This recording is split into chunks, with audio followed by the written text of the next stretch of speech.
let's see what's going on in your reading. I'm going to start from the past. I don't know, this month for some reason, the past seems very pivotal for what's going on in the present and what will be happening in the future. Now in the past, you received the Hangman and the Eight of Swords. They're both really restricting cards. The legend goes that the Hanged Man is the Norse god Odin, who hung for 9 days upside down, staring into the well of Urds for the mystical wisdom of the runes, which means secret magic letters. He relinquished his freedom of the outside world for the stillness to acquire the runes' wisdom through a spiritual journey from death to the rebirth. And in the legend, they say he actually did die and come back to life. And here the lesson is to stop controlling the physical world. Look at things in a different light and relinquish the old ideas, because the new ideas are avidly seeking their place. This is the lesson of allowing things to go with the flow without opposition. This is what the Tao religion believes is Wu-Wei. It's called non-doing. Here the Hangman did a voluntary sacrifice for a spiritual awakening. And there usually is some type of sacrifice associated to the Hangman. And it's time now to reflect before you make any rash decisions. This is a time to do some soul searching, and personal reflection is very painful. But something threw you into this personal reflection because the clarification card is the Eight of Swords. Something externally or internally ensnared you into a labyrinth because you feel restricted. You've been incapacitated, restrained, trapped, and it feels like you can't escape, but in reality, you can escape at any minute, but you choose not to. It's time to break the chains of personal fears and misgivings that have rendered you helpless and hopeless. And you know you want to change because down on the right from the past cards, for the base of your spine for sourcing and urgings, you see the Chariot and the Eight of Wands. The Chariot is about overcoming opposing forces. He's about discipline, strength of willpower, and going into a spiritual awakening. Having some self-control in order to acquire confidence and facing your challenges head on. It's a movement card. It's a card about going forward, finding your higher self. You no longer want to sit on the sidelines and just be a spectator, because the Eight of Wands is the card of sudden change. And it's usually a positive sudden change. You know, when things weren't going right, and you were always looking around thinking, why me? All of a sudden, everything's happening just the way it should, and it feels very comfortable. And now you know you're in a transition and you're changing. And the Eight of Wands can also be about bringing news and messages, so something that's probably going to be a cornerstone in your change and transition. You might have already heard it, or maybe it's coming. But I think you've already heard it because the card's up above for your sacrum and your pelvic for awakening and arousing. You receive the World card and the King of Cups. Now the World card is the completion card. You're at the end of a cycle. Whatever it is that was holding you back with the Hanged Man and the Eight of Swords in the past, it's no longer part of the program. You've gone through the gauntlet of all of the major arcana cards and came to an end point. And you've earned and learned and you've acquired knowledge now so that you're capable of any challenges that are thrown in front of you. And that's where the Chariot comes in too, because it's time to overcome the opposing forces, and you did. Now that you have the World card, you have the confidence. And the clarification card is giving you that confidence too, because you got the King of Cups. The presence of any king assists in acquiring your long-term goals. But here this king is taking turbulent waters and making it tranquil. He's balancing out your unconscious with your conscious. He's controlling your emotions. All of a sudden you have a deeper understanding of yourself.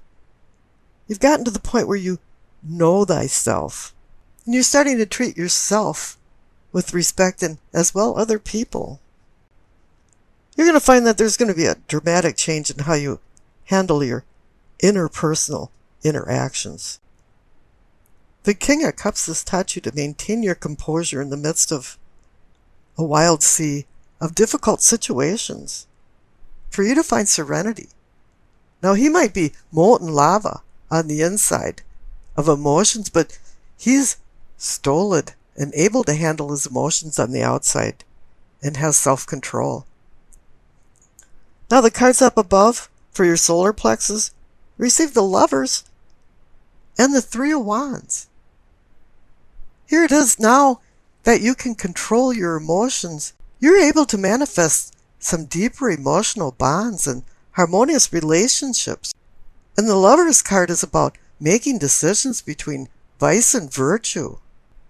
And this is where the Chariot comes in, as overcoming opposing forces. You have to make some good decisions. And whatever decisions you made, the clarification card is the Three of Wands. You're being acknowledged for some accomplishments. This is a card also that makes you feel that things are falling into place and making you feel good, just like the Eight of Wands down there for sudden change. This card is about expansion and movement, just like the Chariot is. But there's a few problems and storm clouds over the horizon, because the center cards are the Page of Swords and the Knight of Pentacles. Now, the Page of Swords is a very clever, charming, intelligent, but very immature person. Page brings ideas, and a knight launches these into action. And once you get some experience, then the Queen brings further understanding, and a king brings you to attaining these long-term goals, as I mentioned for the King of Cups. But here you're back with some immature feeling energy. And the Page of Swords can be a very undercutting card. He's the kind of guy that when he walks into a party, everybody goes, oh no, he's here again. Because he uses words against people. He's a spy master. He listens to what people are saying and then passes it along as gossip. And it can be very hurting gossip. But now the Knight of Pentacles is saying, slow down. The Knight of Pentacles is he just trots along and acquires things as he goes. And he slowly acquires wealth, health, well-being. And down on the bottom right for the throat for communicating and teaching, you receive Temperance and the Two of Wands. Now, Temperance is saying, whoa, put a halt on this Page of Swords thing. Slow down. Use the Knight of Pentacles idea of just acquiring things slowly and being very mellow. And the Two of Wands is making plans. You've made some plans. And up there on the top for the solar plexus, you found the Three of Wands.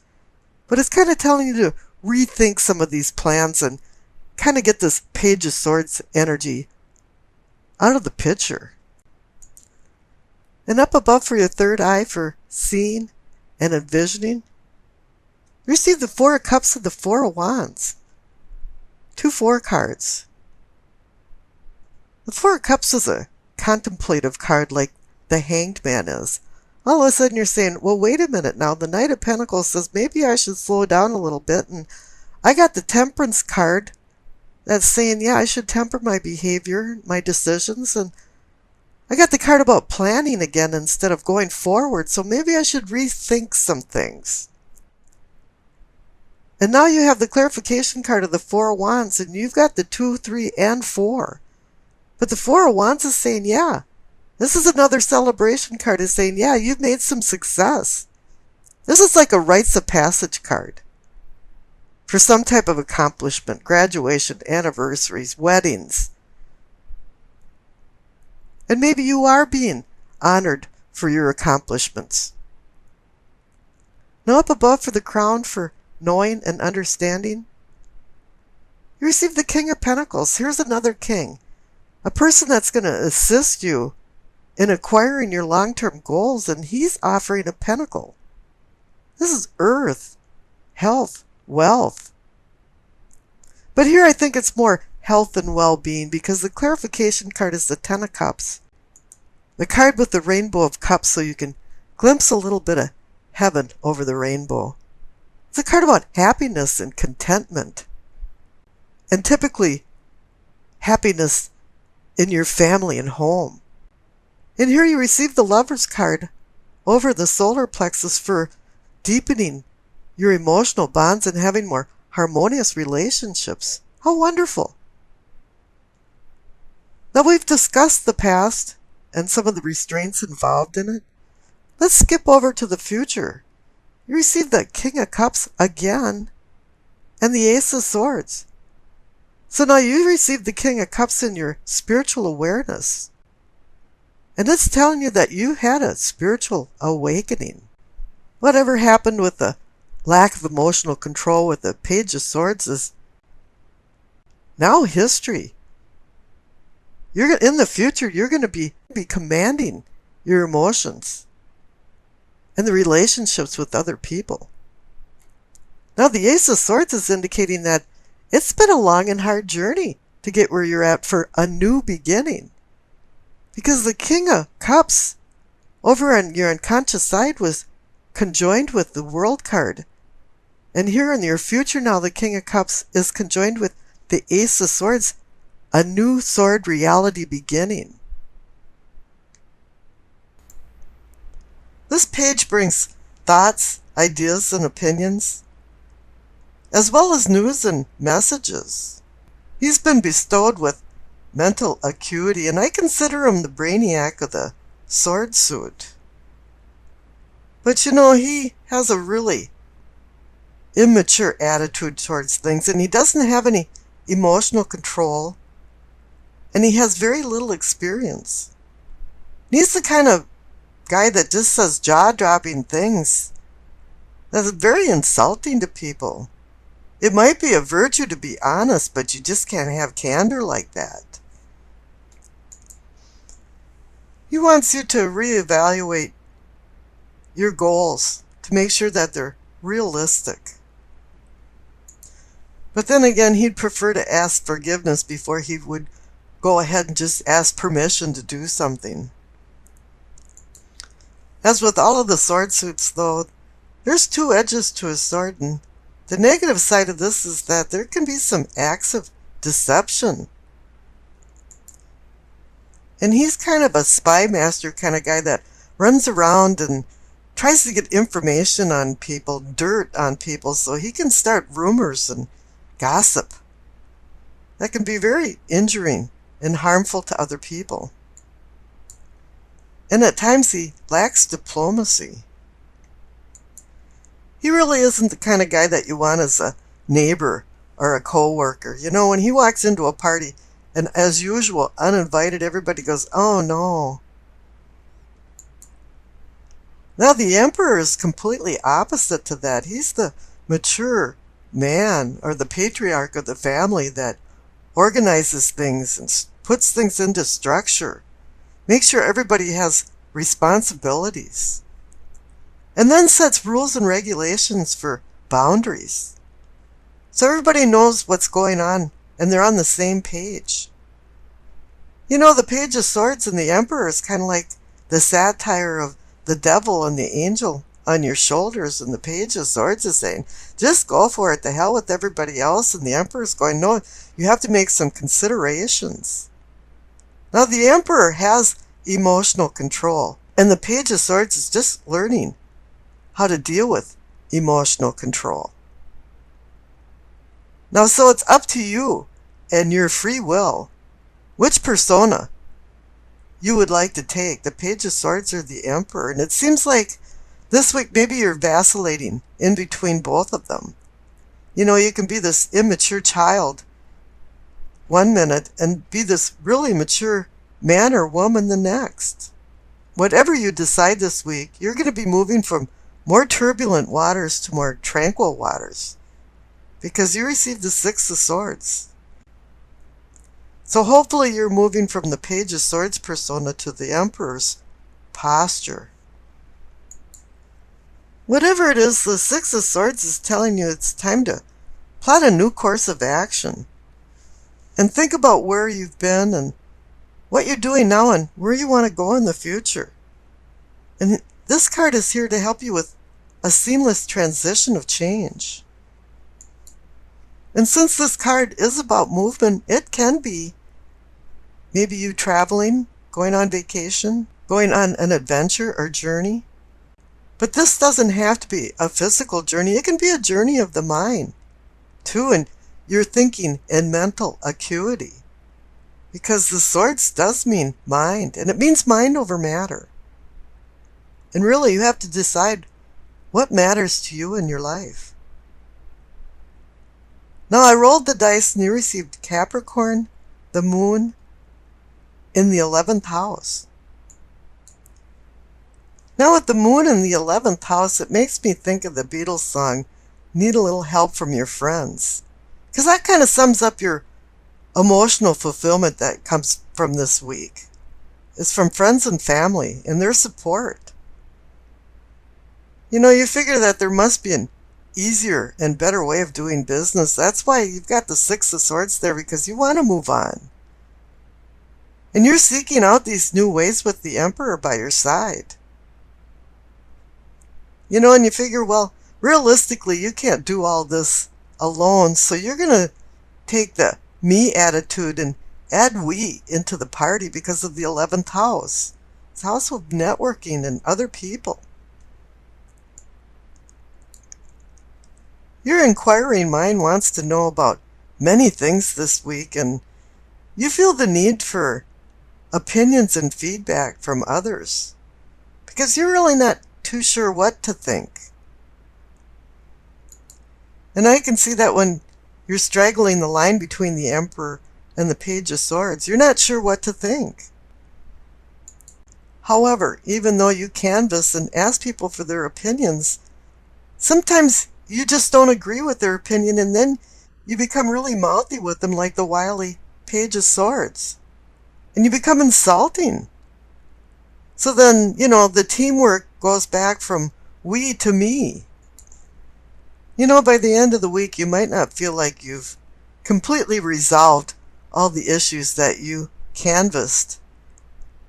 But that's no big deal. Next week's another week. Now, you keep changing your moods this week, and they're off the map for some reason. And I think that's because of the presence of the swords, the Page of Swords. This is causing instability in relationships. And your feelings are like waxing and waning of the moon's phases. And the Six of Swords is telling you to move on from these turbulent mood changes to more tranquil, stable, emotional moods. To you this week, strength is found in numbers with open-minded humanitarian thinking. That comes from the 11th house. Now, on the 29th, Mars opposes Saturn. It kind of puts a screeching halt on your ambitions. You're going to have to wait till things clear a little bit, and that'll be on the 31st, when Mars sextiles Uranus. And it brings kind of the ingenious you out. And it puts together more nebulous and scattered thoughts, so that no longer you have these kind of roadblocks going on. Then the remainder of the week is really about family and friends and strengthening bonds with them. But just speak gentle words and drop some of the emotional intensity that you had earlier in the week.